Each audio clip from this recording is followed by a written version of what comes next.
Hi, mystery writers. Oh, it's summertime and yeah, it's coming to an end. The days are getting shorter, but we're still writing.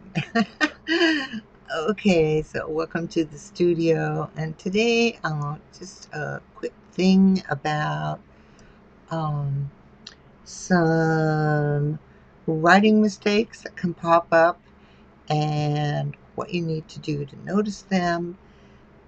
And so just some tips about being able to write like a pro. So they're going to help you avoid those traps that mark you as a beginner. Professional writing is geared toward readers, and I know I talk about readers a lot here, and that's the reason. Anything that drives your reader out of the story and calls attention to your writing doesn't work. You want to keep your reader in your story, and writing craft takes practice.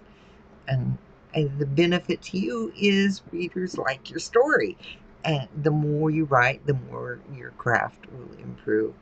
So today, let's just look at 5 writing mistakes that keep you out of the agent or editor slush pile and garner more readers if you're self-published. So learning to recognize these mistakes is going to improve your writing. So once again, when we're talking about mistakes and things to avoid, just remember in the first draft, you just want to write. You worry too much about this stuff. If you see something really obvious, you can fix it then. But otherwise, just save your fixes to tell the editing stage. So here we go. You want to learn to recognize and fix these uh, writing mistakes to move your writing to a professional level.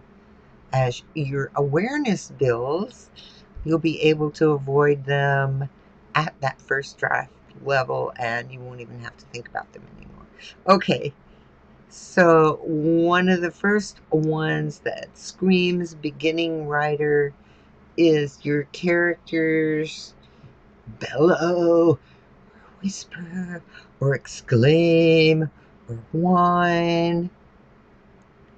You really don't want to underestimate your readers. Said is all you need. Sometimes you can say ask, but just stay with said and you'll be fine. The words your characters say give your reader the clues they need to understand the emotion.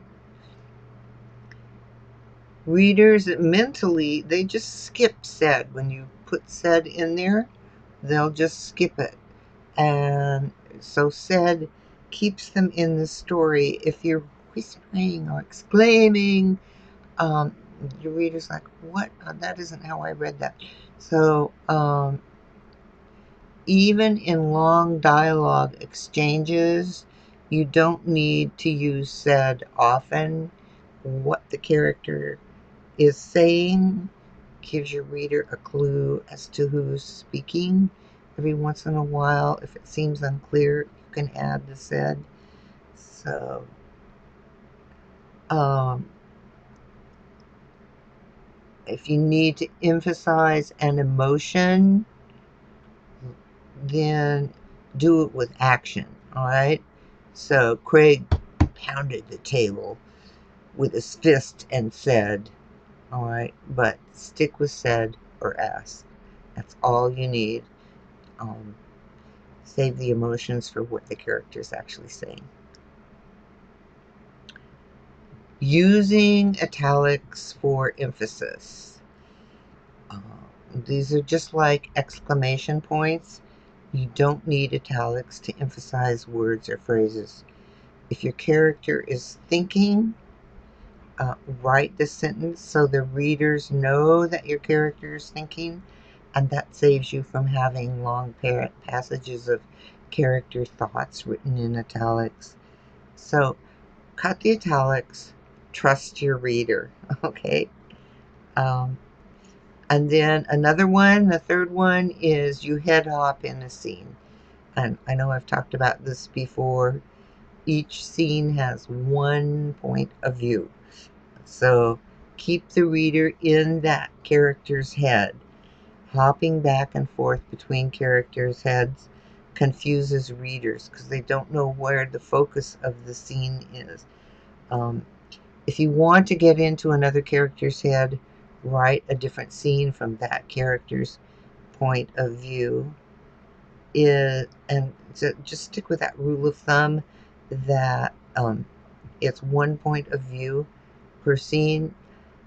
So what you can do if you have this urgent need to think about what's going on in another character's head, this especially works well in mysteries.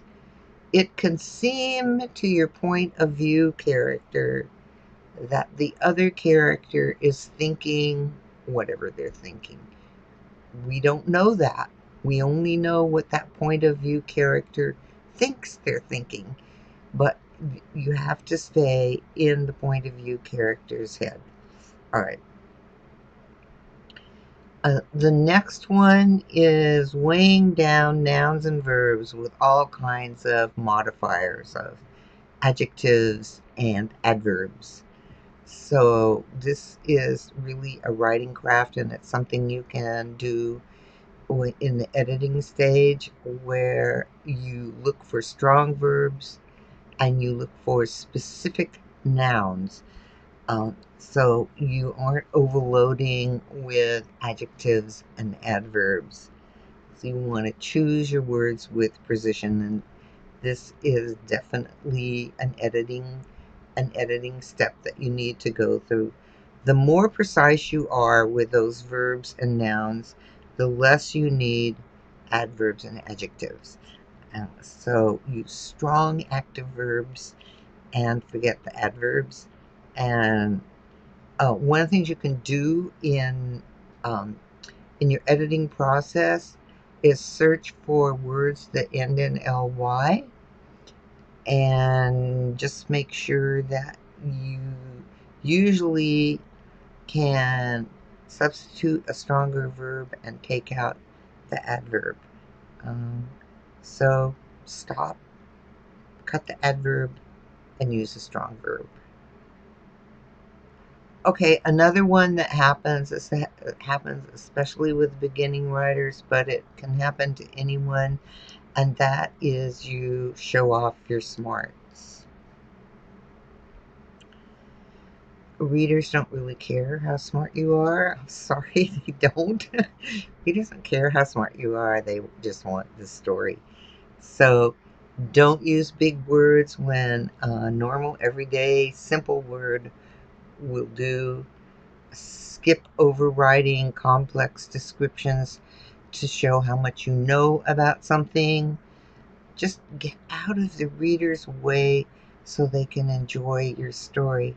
Simple, clear writing keeps your reader turning pages. It's just a good guideline to use simple, clear writing.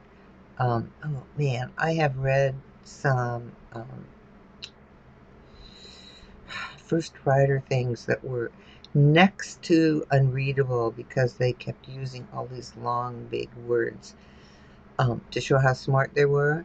You don't want your reader running to the dictionary every 2 minutes to look up an obscure word just because you know it. Um, so use some clear language.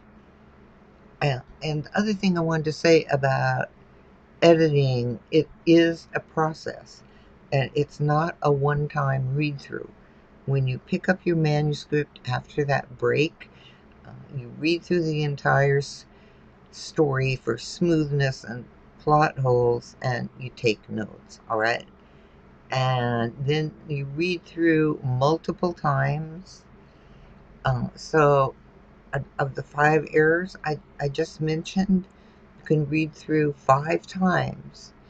So you so once for anything other than said in dialogue tags, um, wants to eliminate any italics, wants to make sure that you have a single point of view in each scene, wants to make sure that you clear out lots of adjectives and adverbs and use specific nouns and strong verbs instead, and also that your language is simple and clear.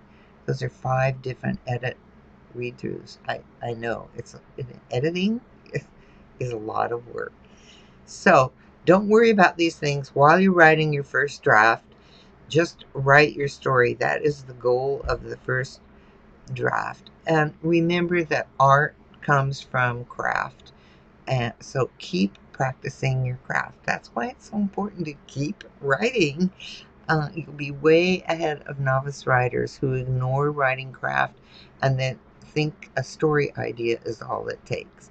So readers prefer a well-told story, and your attention to craft creates a difference. And the readers don't consciously think, oh, this is well written, simple, and clear. They, what they're doing is they're enjoying your story. The other thing this does is it separates you from the many, many writers who are too impatient to learn their craft. Your storytelling will improve. Readers will enjoy reading your stories. And craft just makes a story a good read. Okay, I hope those 5 tips helped you. Um, don't forget, they are editing checks. Um, First draft is just go with the flow, write your story, and then the hard work of editing and putting on that thinking hat and going through your story and fixing those things. So do not skip editing. It's really important. It improves your craft and it will help your readers enjoy your story more. All right, thank you. Keep writing.